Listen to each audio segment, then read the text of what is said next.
क्या आपने कभी सोचा है कि महाभारत का एक योद्धा आज भी जीवित हो सकता है? एक ऐसा योद्धा जिसे मृत्यु नहीं मिली बल्कि अमरता का श्राप मिला। कहते हैं वह आज भी धरती पर भटक रहा है, माथे पर कभी न भरने वाला घाव और आंखों में हजारों वर्षों की पीड़ा। यह कहानी है अश्वत्थामा की, महाभारत के उस रहस्यमयी पात्र की जिसे चिरंजीवी कहा जाता है। अश्वत्थामा महान गुरु द्रोणाचार्य के पुत्र थे, पर उनका बचपन वैभव में नहीं बल्कि अभाव में बीता। माँ, दूध दो, माँ। कहते हैं बचपन में उन्हें दूध तक नसीब नहीं हुआ।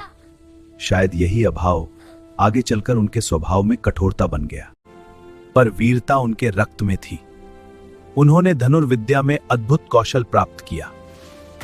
वे युद्ध भूमि के लिए ही जन्मे थे। दुर्योधन, चलो दोस्त बनते हैं। हाँ, आचार्य के पास चलते हैं। गुरुकुल में उनकी मित्रता दुर्योधन से हुई। यह मित्रता आगे चलकर उनके भाग्य का निर्णय बनी। फिर आया महाभारत का युद्ध।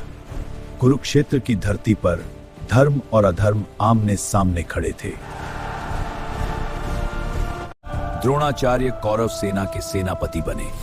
युद्ध करो! उनकी रणनीति से पांडव सेना कांप उठी। आगे बढ़ो! युद्ध के दौरान एक छल रचा गया। कहो अश्वत्थामा मारा गया।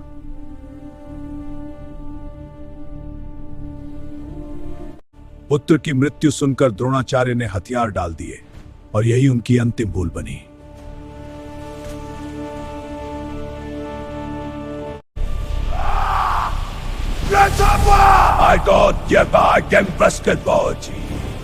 उसका हृदय प्रतिशोध की आग में जल उठा। रात के सन्नाटे में वह शिविर की ओर बढ़ा।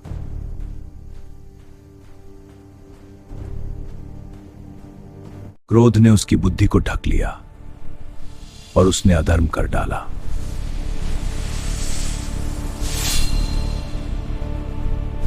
अगली सुबह केवल सन्नाटा था।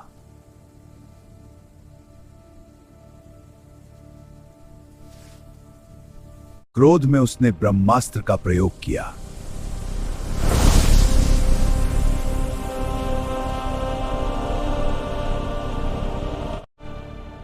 अर्जुन ने भी प्रत्युत्तर दिया।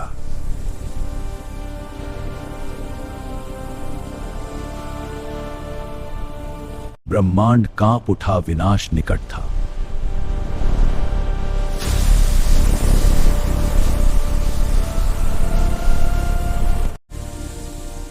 तभी श्री कृष्ण ने हस्तक्षेप किया।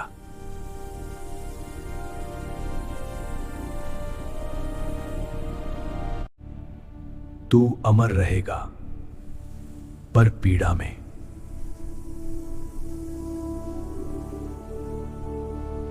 युग बदले, साम्राज्य बदले, पर कहा जाता है वह जीवित रहा।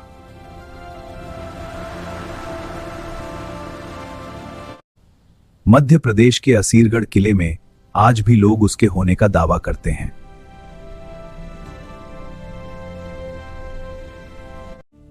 कहते हैं वह हर रात शिवलिंग पर जल चढ़ाता है।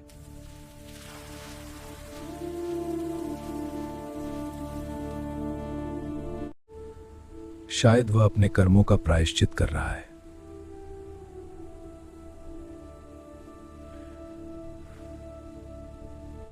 तो क्या अश्वत्थामा आज भी जिंदा है या वह केवल आस्था का प्रतीक है?